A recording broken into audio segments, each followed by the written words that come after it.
That night, after the company party, my wife and I walked out together. The music was still echoing faintly from inside, the laughter of coworkers lingering in the air as people stumbled toward their cars or waved on taxis.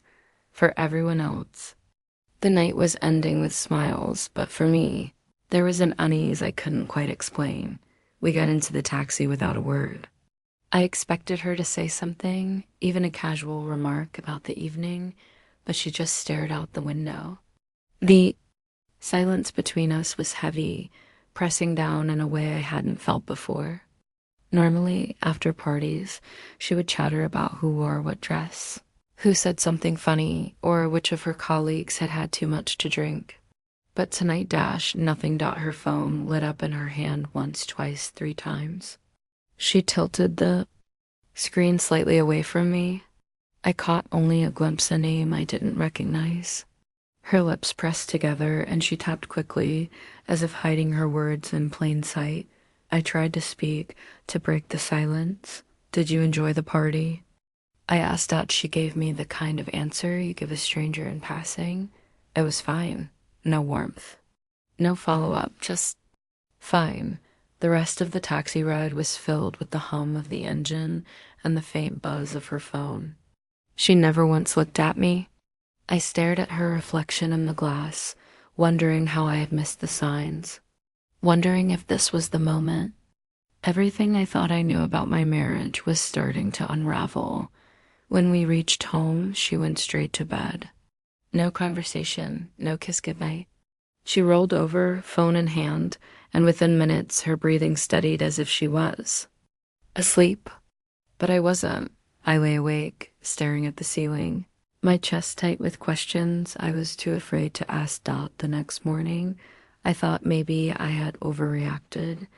Maybe she was just tired. But as the days passed, the distance grew.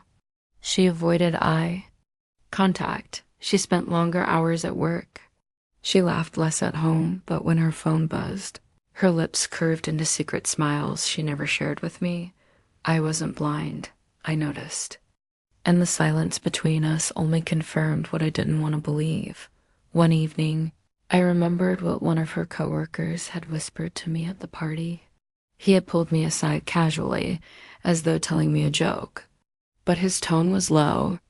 "Serious. Keep an eye on her," he said. "Not everything is what it seems." At the time, I brushed it off, thinking maybe it was workplace drama. But now, his words clawed at me. I decided to watch, to wait, and to listen. It started small. I noticed her dressing differently for work, taking more time, putting on lipstick. Even on days she claimed to have back-to-back meetings, she would linger in front of the mirror, adjusting herself in ways she hadn't for me in months. Her phone became her lifeline.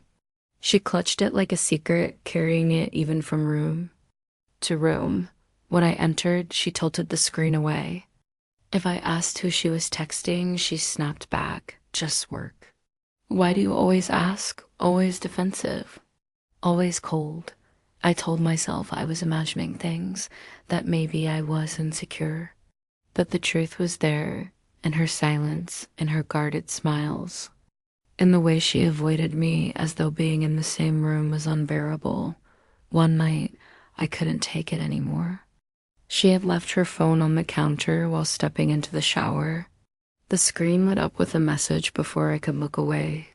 The name wasn't one I knew, but the words were enough to rip through me. "I miss your smile tonight. Wish I could've pulled you closer at the party." The party. The same night I had noticed her glowing face across the room. The same night her coworker had warned me. My hands trembled as I set the phone back down.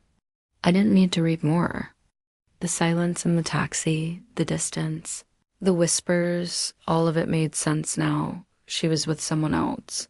I didn't confront her that night or the next. Instead, I pretended nothing was wrong. I waited. I studied her. I wanted to see just how deep her betrayal went. The more I watched, the clearer it became. Her laughter returned, but never for me. She hummed softly when texting, her eyes lighting up with warmth that used to be reserved for me and me. I became invisible in my own home. Weeks later, the truth surfaced in a way I never expected. We were having dinner when she slipped up. Her phone buzzed again, and she smiled without thinking. A genuine, glowing smile. I asked, "Who's that?" She looked up, startled, as though she'd forgotten I existed. "Just work," she muttered but then, almost as if mocking me, she laughed. A sharp, dismissive laugh. "You always worry too much," she said. That laugh cut deeper than any confession. Because it wasn't just about the message. It was about the fact that she believed I was too blind, too naive, to ever put the pieces together. She was wrong. I didn't shout. I didn't accuse.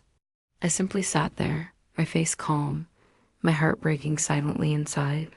Because in that moment, I realized her silence had been louder than any words she could have spoken. That night after the party, when she refused to speak. To me in the taxi, when she turned her face to the window instead of to me, that was the moment I lost her. The affair wasn't hidden. The signs weren't subtle. She just thought I wasn't ready or strong enough to see the truth, but I did. See it. And once seen, it couldn't be unseen. The days that followed were a blur. I went to work, came home, and watched the woman I once loved slip further away into someone else's world. She thought I knew nothing, but every silence, every whisper of her phone told me more than her words ever could. I didn't need a dramatic confrontation. I didn't need her confession. Her silence was the confession, and as painful as it was, it freed me. Because once I saw the truth, I could never go back to pretending. That night after the party, in the back of a taxi, my wife barely spoke to me. She didn't know it, but her silence told me everything. It told me she was no longer mine.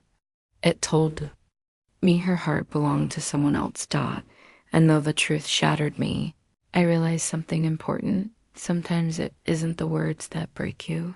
It's the silence that lingers long after the words are gone.